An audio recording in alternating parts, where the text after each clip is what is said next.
Hey guys, a quick video here today on the FlyEgg 130. And if you guys remember a while back, I was flying this around. I crashed it and I broke the camera, and I ended up looking around for a replacement. And I actually had this camera for a while. This is the FXT T80 camera, and it's very similarly shaped to the RunCam Nano camera. So I found this 3D printed mount on Thingiverse that actually fits the RunCam Nano, and I had to clip off the little tabs on the ends of on the two sides of the T80 camera to fit this mount. But then once I did that, it fit in here perfectly. You can see I have a little dongle here for the OSD joystick cable, and I get pretty good up tilt on this.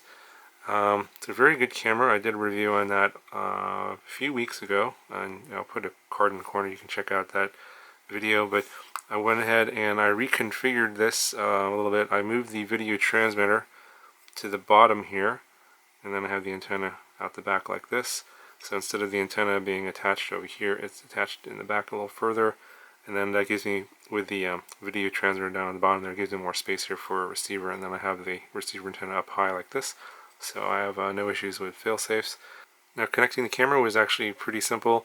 I just desoldered the 3 wires, power, video, and ground that went to that camera that I broke, and then I just soldered it directly to the 3 wires for the T80, and that was pretty much it. I have some heat shrink there that connect those 2 wires up.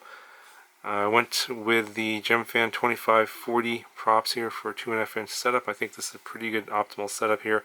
However, I flew this on 3S, and if you do that, if you have the old style motors here on the FlyEgg 130, you're probably going to have some problems, because I ended up burning out this motor here, motor 1, and caused me to get a nice little flip of death at the end of the video. You'll see that this motor does not function anymore. It just won't spin up anymore at all. So I think that if you have the old style motors here, probably just stick 2S, don't go 3S on a 2.5-inch setup.